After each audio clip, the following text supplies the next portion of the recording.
અચ્છા, જ્યારે તમે હેલ્લારો માટેના ગીતો ગાયા તો હાઉ વોઝ ધ એક્સપિરિયન્સ? ખાસ કરીને સૌમ્ય જોશી, સૌમ્ય જોશીના લિરિક્સ તમે ગાઈ રહ્યા હતા તો. સોરી, આખું ફોન ક્વેશ્ચનમાંથી હું બહુ જ અલગ જગ્યાએ Not લઈ at ગયો. all, not at all. Fun thing is કે સૌમ્યભાઈ is like family to us. એમના પિતા અને મારા દાદી એ લોકો ખૂબ નજીકના મિત્રો હતા. મારા પપ્પા, મારા ફોઈ એ લોકો એકચ્યુઅલી એમના પિતા શ્રી જયંતભાઈ જોશી એમની પાસે ઇંગ્લિશ શીખવા માટે પણ જતા હતા, because he is a professor of English literature actually. And he in those times એવું he was considered to be one of the best in the state. Okay. અને નેચરલી તમે મિત્ર તરીકે ઓળખતા હો એટલે તમારું આખું Comfort ગ્રો અપ મળે. સેટઅપ જુદું જ હોય. So for me it was just સૌમ્યભાઈ.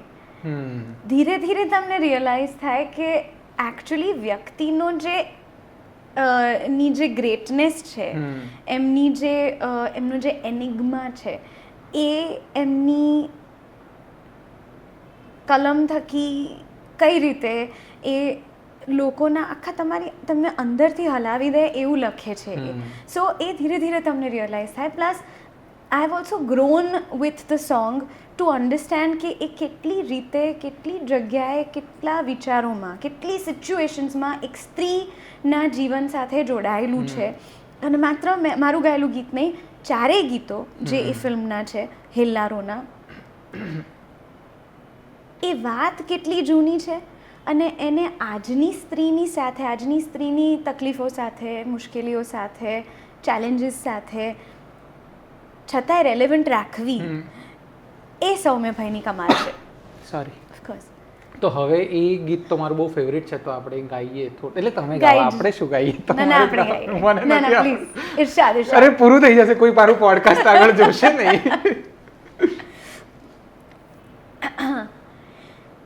એણે મૂંગા ભૂંગામાં પાડી ધાડ રે,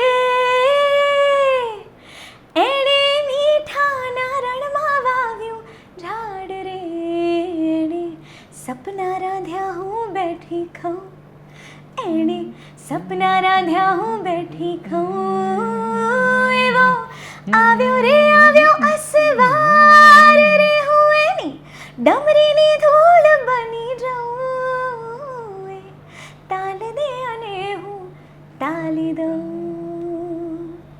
વાવ, સુપર. Thank genuinely super.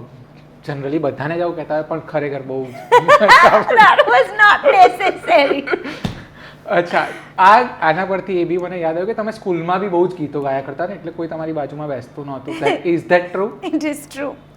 એટલે કેવું એ ટાઈમે કેવું ગાતા હતા કે કોઈ બાજુમાં? મતલબ અત્યારે તો આટલું સરસ ગાઓ છો કે લોકો એટલે એ બાજુમાં ટાઈમે હું બેસે. ખરાબ નહોતી ગાતી, એ ટાઈમે હું ગાતી હતી. અત્યારે પણ જો હું ગાતી હોઉં તો બધા લોકોને ના ગમે કે તમે કોન્સ્ટન્ટલી એમની બાજુમાં કોઈ ગણ ગણ ગણ ગણ ગણ ગણ ગણ ગણ ગાયા જ કરે છે. અને મારું છે ને પેલું અટકી ગયેલી રેકોર્ડ જેવું હતું. એક ગીત મગજમાં આવી જાય ને એટલે પછી આખો દિવસ એ જ ગીત. એટલે એવું બી નહીં કે રેડિયો અલગ અલગ ગીતો વાગે, એવું નહીં. એક જ ગીત અને એની બી જે 4 લાઈન પેલી ગમી ગઈ હોય ને એ જ લાઈન ગવાયા કરે ગવાયા કરે ગવાયા કરે. અને આઈ કેન અન્ડરસ્ટેન્ડ કે it can get irritating, but I didn't understand it back then કે ઇટ કેન બી ઇરિટેટિંગ. એટલે બેન્ચ ઉપર મને ના ખબર હોય, હું સબકોન્શિયસલી ગાતી હોઉં.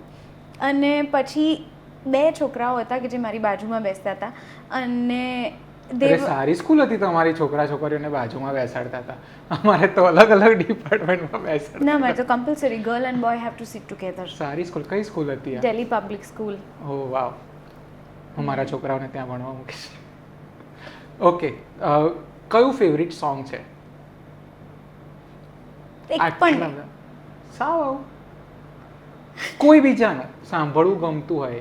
બહુ જ બધા ગીતો સાંભળવા ગમે છે. મારા પ્લેલિસ્ટમાં એટલા બધા ગીતો છે, મારા પ્લેલિસ્ટ જ એટલા બધા છે.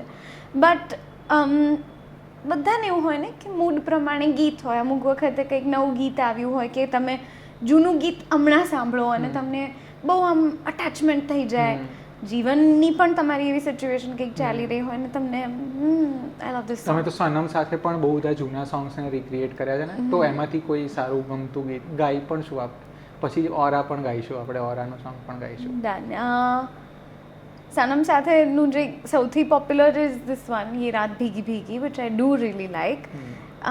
પણ પોતાના ગાયેલા ગીતો ગમવા અને સમટાઈમ્સ દેટ ચેન્જ ઓફ કે બીજા કોઈકનો અવાજ છે જે પણ મને એટલી જ હદે હલાવી શકે છે કે એવું જ એક્સપ્રેશન આપે છે જે મને હમણાં સાંભળવું છે, જેનાથી હું અંદરથી ખીલી જાઉં અથવા તો અમુક વખત રડવું આવતું હોય તો હું રડી લઉં. એવું હોય ને, everybody has a song or a playlist for an emotion. So it's not necessary કે પોતાનું જ ગીત હોય કે જે તમને એટલે જ મેં ગાવું કહ્યું કે ફેવરિટ સોંગ કંઈક ગમતું હોય હંમેશા, જે આમ રેન્ડમલી પણ યાદ આવી જતું હોય ને એવું. ફ્રેન્કલી ના, રેન્ડમલી તો મને લગભગ કંઈ જ નથી યાદ આવતું. એ જાતે કોઈક ક્યાંકથી પ્લે થવાનું સ્ટાર્ટ થાય, કોઈક સુરો ક્યાંક સાંભળી લો ને એમાંથી આ ગીત યાદ આવી ગયું તો. But otherwise music comes to me in weird ways. It does not stay. એવું નહીં કે તમે આ ગીત બોલ્યા તો હવે મને આ જ ગીત will play in my head. So I don't have a favourite song.